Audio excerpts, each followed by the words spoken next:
Iran Yemen के हमलों में हमें यह नहीं भूलना चाहिए कि हिजबुल्लाह और हमास इस जंग में एक अलग इतिहास रच रहा है। जहां इजराइल हिजबुल्लाह के बीच जंग को भी आज 100 दिन पूरे हो गए और 100 दिन पूरे होने के दौरान जिस तरीके से हिजबुल्लाह ने अपने शहीदों को खोया है, उनके वीडियो को भी सर्कुलेट किया और वीडियो को सर्कुलेट करने के बाद यह मैसेज दिया कि मस्जिद अल अक्सा की राह में शहीद होने वाले हमारे नौजवानों की शहादत को कभी भुलाया नहीं जा सकता। किस तरीके से यह वीडियो सर्कुलेट किया गया, पहले इस वीडियो पर नजर डालिए।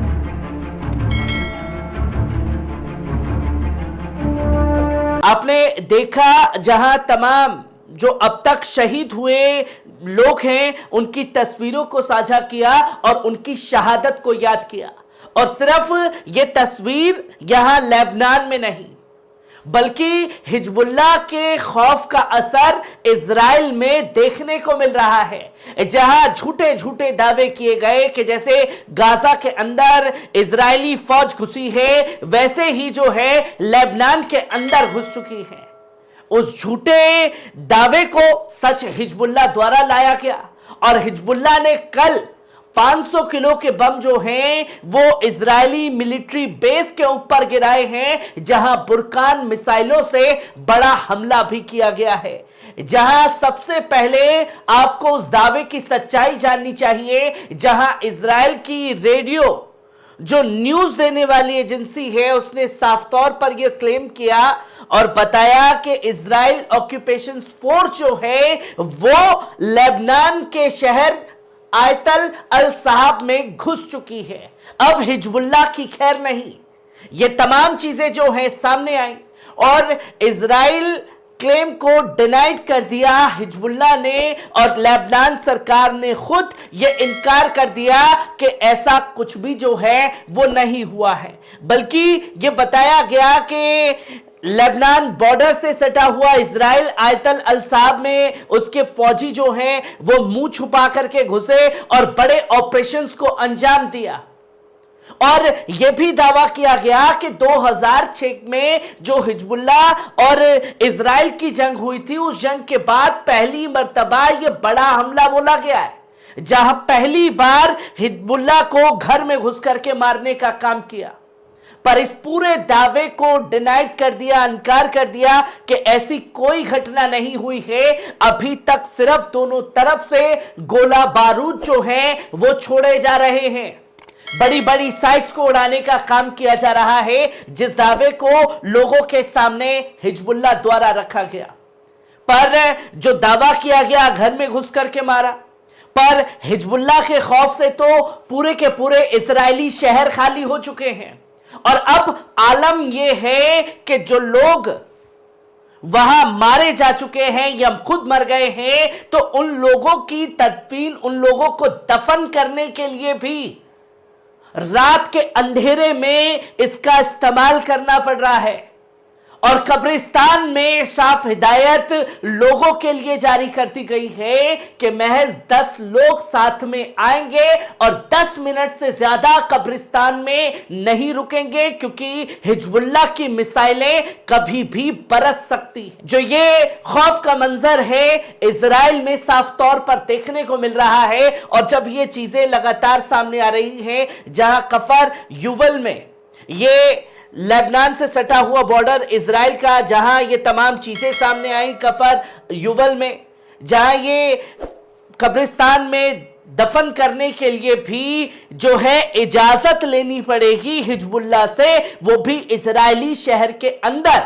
और अगर आपको दफन करना है अपने लोगों को तो आपको रात के समय पर आना पड़ेगा। 10 लोग आएंगे, वो भी अपने चेहरे को छुपा करके और सुरक्षा जो कवच है वो डाल करके आएंगे। अगर कहीं से कोई गोली पड़ती है तो वो उसे रोक सके। और 10 मिनट से ज्यादा कब्रिस्तान में रुकने की इजाजत जो है वो नहीं दी जाएगी, जो कि साफ तौर पर आप देख सकते हैं कि 10 पीपल और 10 मिनट से ज्यादा जो है नहीं रुक सकते। और सिर्फ कफर युवल जो इजरायली शहर है उसी का ये हाल नहीं, बल्कि किरीत शुमोना में भी आग के गोले लगातार बरस रहे हैं हिजबुल्लाह के, और हिजबुल्लाह के लिए ये साफ तौर पर अब वहां के किरियत शुमोना के लोग Hezbollah chief Sayyed Hassan Nasrallah से इजाजत मांग रहे हैं कि क्या हम अपने घरों में जाकर के बच सकते हैं या नहीं बच सकते हैं। जो इजरायली मीडिया के थ्रू ये तमाम चीजें सामने आ रही हैं, जो कहर बरपाया खासतौर पर इजराइल ने गाजा के अंदर, अब हिजबुल्लाह के खौफ से उसके लोग वही दर्द को झेल रहे हैं जो गाजा बरसों से झेलता हुआ दिखाई दे रहा था। वहीं कई बड़े ऑपरेशंस को अंजाम दिया गया कल के समय पर, और यह बताया गया कि उन्होंने तकरीबन 7 बड़े ऑपरेशंस को अंजाम दिया और नक्शा जारी करके दिखाया कि कहां कहां हमले किए हैं और कितने बजे के आसपास हमले किए। ये चीजें आपके सामने हैं। ईस्टर्न सेक्टर और वेस्टर्न सेक्टर जो हिजबुल्लाह ने एक पूरी समरी बना करके दुनिया के सामने रख दी और बताया कि 1:40 पर उन्होंने साफ तौर पर हमला किया मुतेला साइट पर, जहां डायरेक्ट हिट किया गया इजरायली मिलिट्री के ऊपर, बड़ी साइट्स को उड़ाया गया है। वहीं 2 बजे के आसपास बताया गया ईस्टर्न सेक्टर में उन्होंने एनिमी सोल्जर्स को टारगेट किया और मिसाइल बैराज वेपन्स दागे हैं और कई कैजुअलिटी जो है वहां डायरेक्ट हुई है। रमीम बैरक्स के पास में यह बड़े हमलों को अंजाम दिया गया। फिर 3:30 बजे के आसपास अल समाका साइट्स पर ऑक्यूपाइड लेबनान शिबा फार्म्स के पास में डायरेक्ट हमले जो हैं वो किए गए हैं, जहां कैजुअलिटी 100% बताई कि इस जगह पर इजरायली मिलिट्री की कैजुअलिटी हुई है। और इसी के साथ साथ 3 ईस्टर्न सेक्टर में और वेस्टर्न सेक्टर में 4 बड़े ऑपरेशंस को अंजाम दिया, जहां 11 बजे के आसपास जो है मितित बैरक्स के पास में बड़े हमले किए, मिसाइलें दागी, गोलीबारी की जो है झड़पें तेज हुई।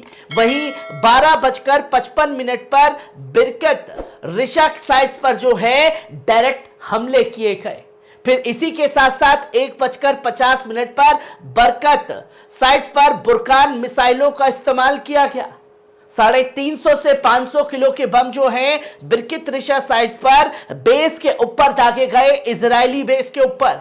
वहीं 3:25 पर अल मिल्किया साइट्स पर भी इसी तरीके से मिसाइलों से हमला किया गया और 4:10 पर यह जानकारी दी गई कि उन्होंने हनीता साइट पर डायरेक्ट जो पैदल दस्ता जा रहा था उसे उड़ाने का काम किया है। जहां हिजबुल्लाह रुकने वाला नहीं है, अपने कदम पीछे खींचने वाला नहीं है, और ये तस्वीरों ने जग जाहिर कर दिया है कि अब खौफ का मंजर जो है इजराइल में देखना शुरू हुआ है। हर एक पहलू को आपके साथ साझा करता रहूंगा। दीजिए इजाजत, शुक्रिया।